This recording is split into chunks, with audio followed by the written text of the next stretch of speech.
HSC higher math chapter 7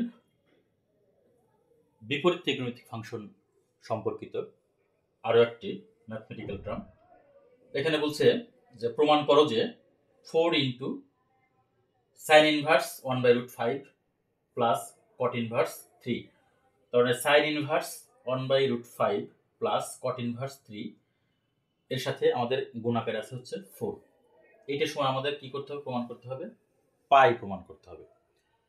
তো আমরা এখানে এর আগে আমরা একটা অঙ্ক করেছি, সেখানে আমরা দেখেছি যে sine inverse x plus sine inverse y এর সূত্র প্রয়োগ করে অঙ্ক করা যায়, cos inverse x plus cos inverse y এর সূত্র প্রয়োগ করে অঙ্ক করা যায়, tan inverse x plus tan inverse y এর সূত্র প্রয়োগ করে অঙ্ক করা যায়।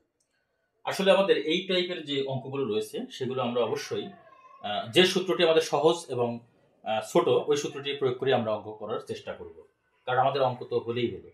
এখানে আমাদের সহজ নিয়ম আর কঠিন নিয়ম এটা কোনো ফ্যাক্টর না। যে যত সুন্দর সাবলীলভাবে সহজভাবে যুক্তি দিয়ে অঙ্ক ভালো মতো উপস্থাপন করতে পারবে সেই তত ভালো ফলাফল পাবে এবং সে মেধাবী, এটাই বাস্তবতা। এখন এই প্রবলেমটি সলভ করতে আমরা ঠিক ওই tan inverse x plus tan inverse y এর সূত্রই প্রয়োগ করব। আমরা জানি যে tan inverse x plus tan inverse y এর সূত্রটা কি? Tan inverse x plus tan inverse y এর সূত্র হলো, আমি সূত্রটা একটু লিখে নিচ্ছি। Tan inverse x plus tan inverse y এর সূত্র হলো tan inverse x plus y divided 1 minus x y. এই সূত্রটি আমরা প্রয়োগ করে এখানে অঙ্কটি করব। আমি লেফট হ্যান্ড সাইড নিয়ে কাজ করব।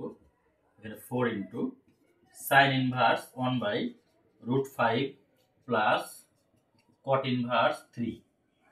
ওকে, তো আমাদের এখানে এই ট্যান ইনভার্সের ক্ষেত্রে আমাদের শুধু এইটাই চেঞ্জ করতে হবে, এটাই পরিবর্তন করতে হবে। এটা আমাদের পরিবর্তন আমরা ত্রিভুজের সাহায্যে পরিবর্তন করার প্রয়োজন নাই, কারণ আমরা জানি যে কটের বিপরীত হচ্ছে ট্যান। তো কট ইনভার্স 3 আছে এখানে, তো আমরা এখানে লিখে নিতে পারি যে এখানে কি হবে ট্যান ইনভার্স 1/3, কারণ কট ট্যান ইনভার্স 1/3 মানে হচ্ছে কি কট ইনভার্স 3।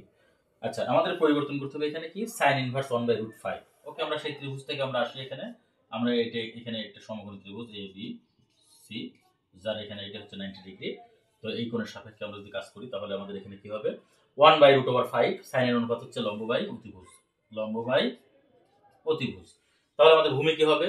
আমরা সেই পিথাগোরাস উপপাদ্য প্রয়োগ করে করতে পারি। এখানে অতিভুজ স্কয়ার ইকুয়াল টু ভূমি স্কয়ার প্লাস লম্ব স্কয়ার। সো ভূমি স্কয়ার ইকুয়াল টু কি হবে অতিভুজ স্কয়ার মাইনাস কত লম্ব স্কয়ার। দ্যাট মিন্স আমরা কি লিখতে পারি এখানে এখানে বিসি ইকুয়াল টু কি লিখতে পারি 1/√, যদি আমরা এখানে অতিভুজ স্কয়ার বলতে এখানে এসি স্কয়ার। এসি স্কয়ার মানে কি?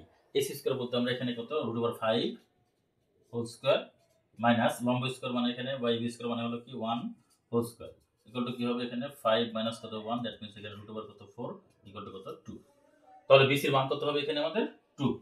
ওকে, তাহলে আমরা এখানে নিতে পারি 4 ইনটু, এখানে আমরা সেই ট্যান এর অবশ্যই সূত্র নিব। আমরা যেহেতু tan inverse x plus tan inverse y সূত্র আমরা লিখে রাখছি, এই সূত্র প্রয়োগ করে আমরা এখানে কাজটা করব। তাহলে কি হবে এখানে ট্যান ইনভার্স কত লম্ব বাই ভূমি অর্থাৎ 1/2। ওকে, এখন আমরা এখানে সূত্র প্রয়োগ করব tan inverse x plus tan inverse y সূত্র। তাহলে কি হবে 4 ইনটু ট্যান ইনভার্স, এখানে কি হবে হাফ প্লাস 1/3 ডিভাইডেড 1 মাইনাস কত হাফ ইনটু 1/3। ওকে, এখানে 4 ইনটু ট্যান ইনভার্স, এখানে লসাগু হচ্ছে কত 6 হবে। তাহলে 6 যদি লসাগু হয় এখানে হয় 3 প্লাস এখানে হয় 2, নিচে কত 3 2 6 লসাগু হলে 6 কে 6 মাইনাস কত 1/6। ওকে, এরপরে আমরা এখানে কি করতে পারি 4 ট্যান ইনভার্স, এখানে 3 এর 2 কত 5, নিচে কত এখানে 6, আমরা একবারে উল্টা দিব 5/6 গুণ উপরে 6 গেল, এখানে 6 থেকে 1 বিয়োগ করলে হয় 5।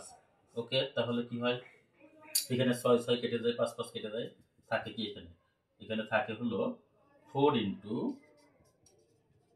Tan inverse 1, 4 into tan inverse 1। ওকে, তাহলে আমরা এখানে লিখতে পারি, এটা আমি এখানে লিখি, তাহলে লিখতে পারি 4 ইনটু ট্যান ইনভার্স 1। ট্যান কত ডিগ্রি মান 1? ট্যান কত ডিগ্রি মান 1? ট্যান π/4 এর মান হচ্ছে 1। তাহলে ট্যান ইনভার্স 1 এখানে থাকলে আমরা লিখতে পারি এখানে 4 ইনটু কত π/4। এবার 4 4 কেটে গেলে কি থাকে এখানে শুধু পাই থাকে, দ্যাট মিন্স এটি রাইট হ্যান্ড সাইড। এভাবেই কিন্তু আমরা এই সমস্যাটির সমাধান করতে পারি, খুবই সহজ। এবং এগুলো যদি আমরা বেশি না 2-4টা করলেই কিন্তু আমাদের কাছে অনেকটা সহজ হয়ে যাবে, মানে কঠিন কঠিন জিনিসও কিন্তু আমরা সহজে করতে পারবো। ওকে, এভাবে আমরা এই সমস্যাটির সমাধান করব। সমস্যাটি অনেক ইম্পর্টেন্ট, এটা আমাদের ইন্টারভিউ পরীক্ষায় আসে, প্লাস ভার্সিটি অ্যাডমিশন টেস্টে কিন্তু এই অঙ্কগুলো আসে। অবশ্যই সবাই আমরা অনেক সুন্দরভাবে ভালো মতো আমরা অঙ্কগুলো করার চেষ্টা করব।